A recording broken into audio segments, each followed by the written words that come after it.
What's up everyone, Lion Roar here, and as promised I have fully leveled my male ACUNA so I can take him on a test run today. So I'm going to share with you which traits I decided on, and then I'm going to take him for a spin in the arena and in Valley of Conquerors.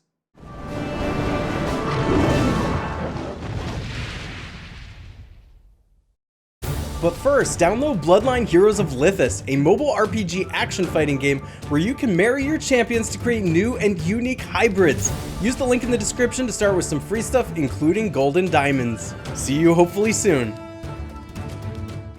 Before you do anything else, I've got a new redemption code for you, so go into your settings, click on redemption code, and then type BLDXMAS. Done and redeem. And you're welcome.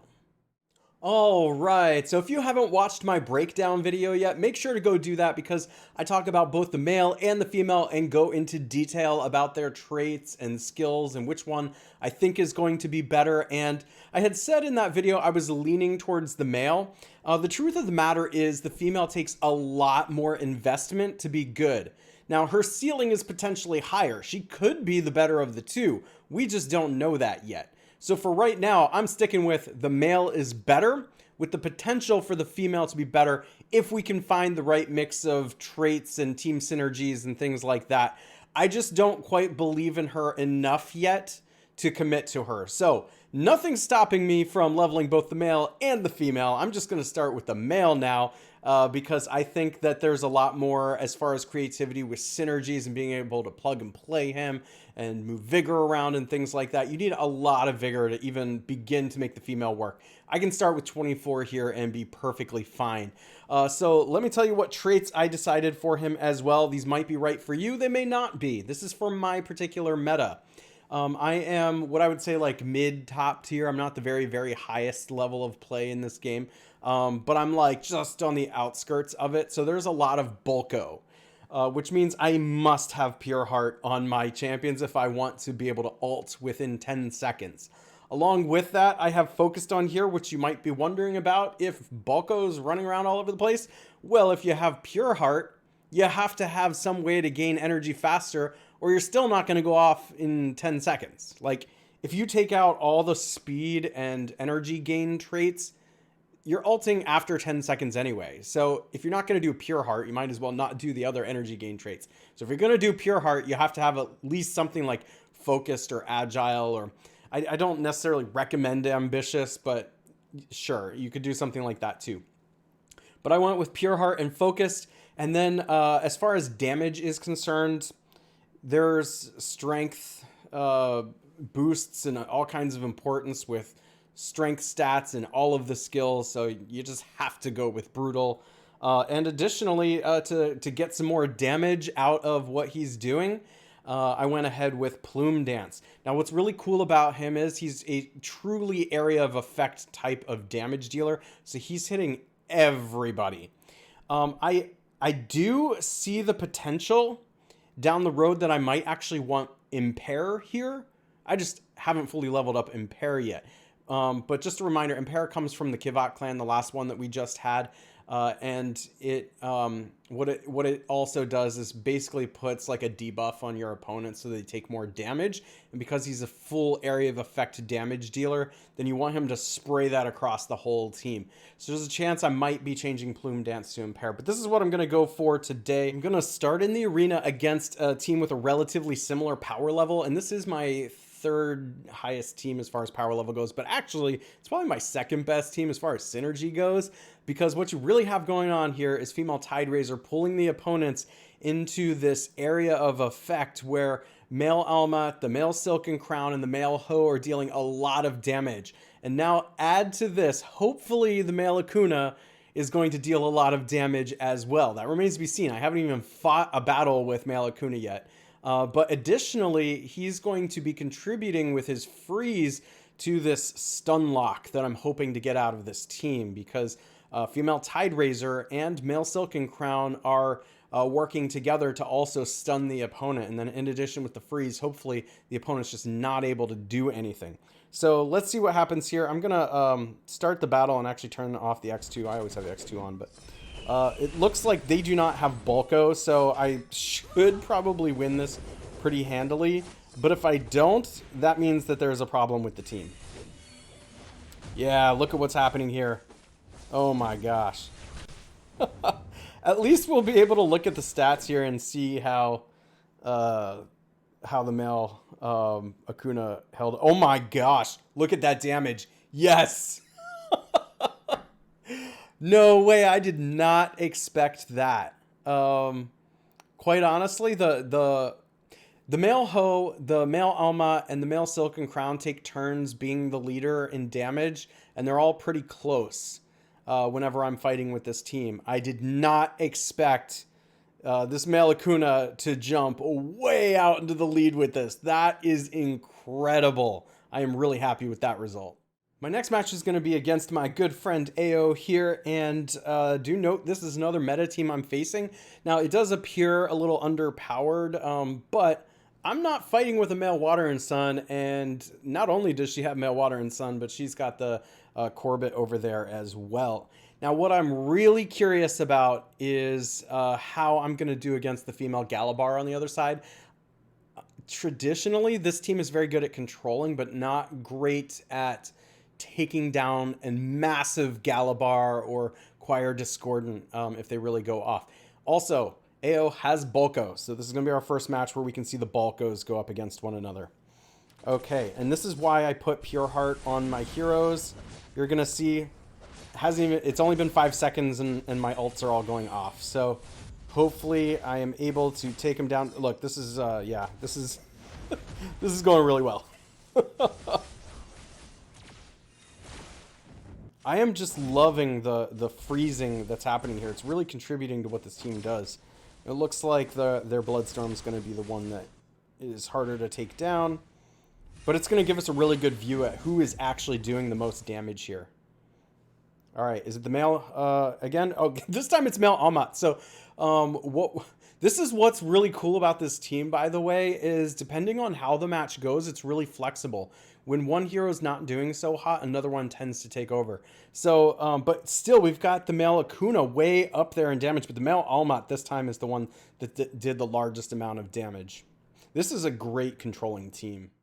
Time to start upping the ante. This time I'm going to go against Lord Locust, and I'm fascinated by this team too because not only do they have the male Water and Sun on the other side, and I don't, but female Choir is one of those that's really, really hard to kill. Another one that I'm curious if my team just has enough power to take her down.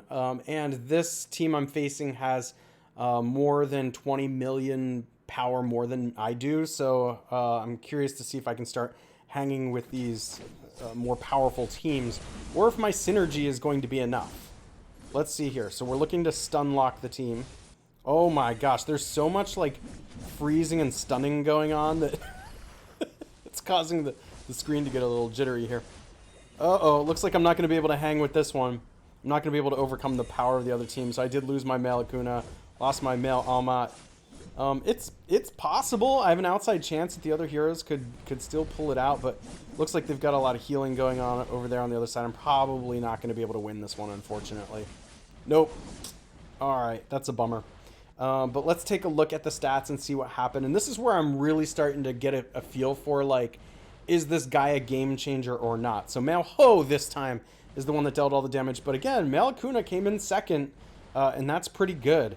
Honestly, with the way my Guardian Stone is, I don't have a lot on Warrior, and I might actually consider bringing in another hero instead of male Almat in some matchups, but I think I have a good like mix and match of heroes here. Okay, so I'm going to try to punch up one more time with this team and see if there's just any possibility. It's obvious this team, when on power level, is a better team than opponents most of the time, but can it overcome exceptional odds when it comes to just pure raw base stats? Okay, liking the stun locking I've got going on there. That freeze was, oh my gosh. Wow, they just got annihilated. Uh-oh. Now my male ACUNA died. Now they're coming back. Did you see all that damage that happened all at once there? Okay, we ended up finishing him off. Let's see who did the most damage this time. Male ACUNA. You know what? He's... Okay, we just punched up and won. And Male ACUNA did the most damage. He died, which means he may be a little bit of a glass cannon. But we won the match, and he did most of the damage. This is a really special team. I like this a lot. That is kind of cool. I'm just going to watch this one more time because I want to see what happened exactly, that all that damage just busted all at once. Look at that. Did you see that? And then who kills my Male ACUNA? Yeah, it was the Bloodstorm. Okay. All right, she just kind of, it was unfortunate. She just kind of hit him several times and has a lot of strength there. So, interesting. Now I'm really going to crank things up. This is my main comp, and I'm going to fit the Male ACUNA in here somewhere. Although this is an extremely finely tuned team, it's hard to decide who to take out. But I think I'm going to start off by taking out female Selphos, which, by the way, did you see that hybrid? That was a cool hybrid.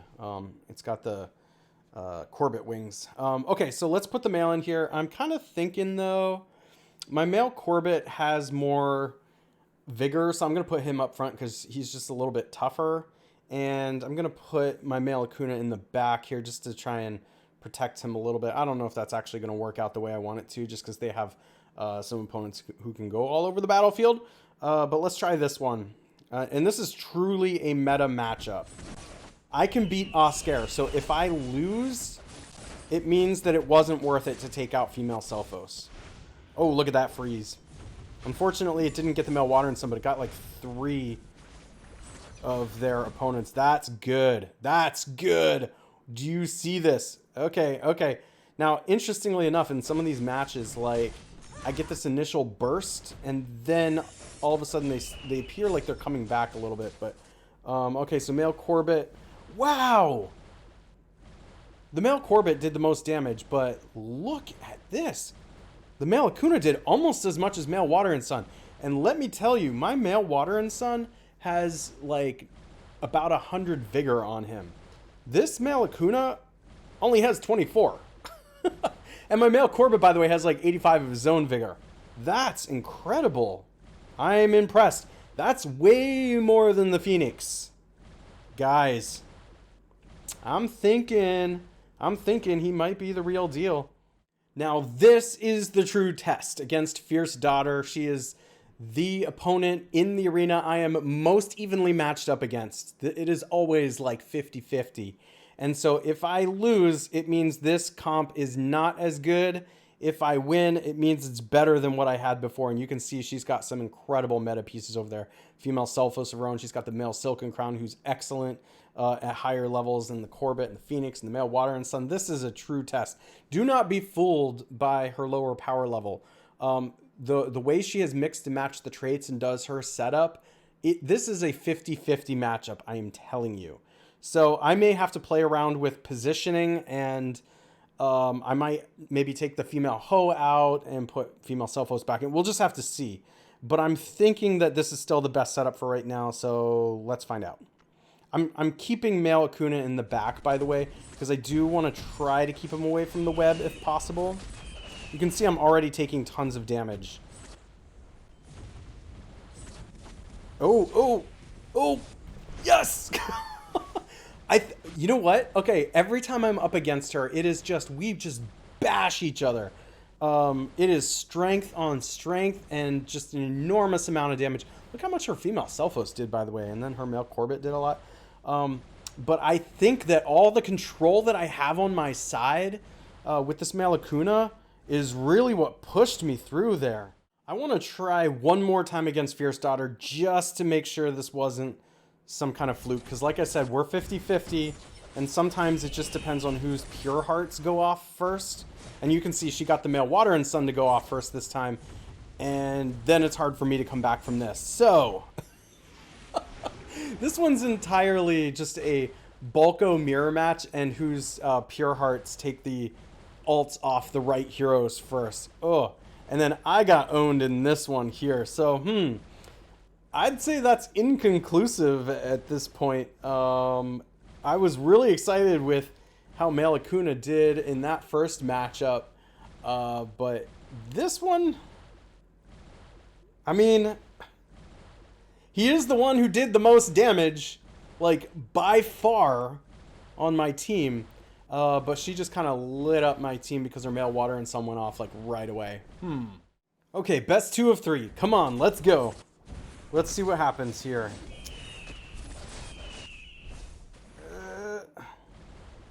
It's a little bit more even this time. Just look at this enormous amount of damage we both do to each other. You know what? It was more even that time as far as the Pure Heart goes. It was letting us both pull our ults out. And I think that the control really helped me push through on that one. But this time the male ACUNA didn't do a lot of damage. That's really interesting. But I do think that his freezing helped my male water and sun really take over the game. You can see that's who dealt most of the damage. It's always a good day when your own male water and sun's dealing most of the damage. But look, we were really able to control hers, and that's the reason we pushed through and won. Now let's try Valley of Conquerors, and I've got no wind up on this one. So this is, I put him back on my third team, the one that I started with in this video. They do have a little bit more power than I do. All right, so we got a good stun lock going there to start with. Let's see if it's enough. Now I'm stun locked.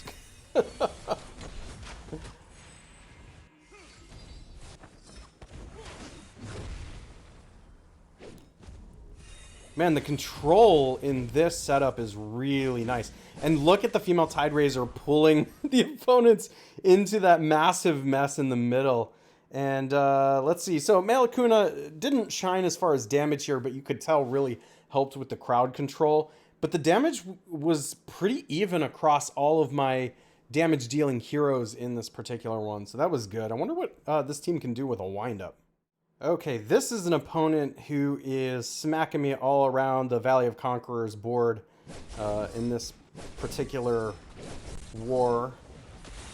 I do have a windup, but you can see he does have a lot more might than I do, and I've already lost my male Alma. That's a problem.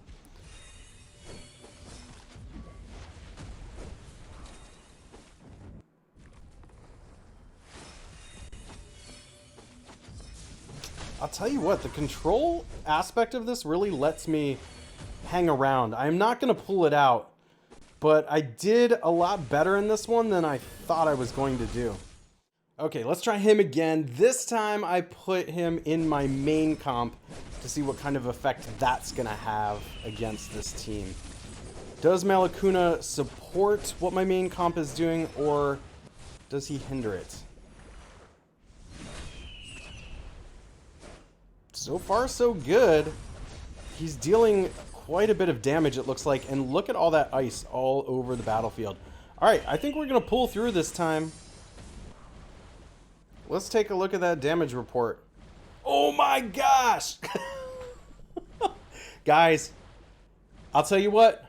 I'm coming to the conclusion. Male ACUNA is main compable. This guy is good. Look at how much more damage than male water and sun he did than everybody else. Guys, he is awesome. So I will tell you what, I am very tempted. I am very, very tempted and quite surprised, by the way, that I can take him and I can just straight up put him in my main comp. And I'm considering doing that. I'm going to have to think real hard about this because this means I'm going to have to move vigor around. But at only 24 vigor, he is dealing more damage than my 99 level male water and sun. That is something. Not only is he dealing a tremendous amount of damage, but his freezing and control aspects are excellent. So if you can combine some healing with him, just like the male water and sun does, and keep the team alive, because I think he is a little bit fragile, but you're going to win a lot of matches with him. So, that's all I have to say about that. Let me know in the comments what you think. If you enjoy videos like this, make sure to like, subscribe, and hit that bell notification, and I will catch you in the next one.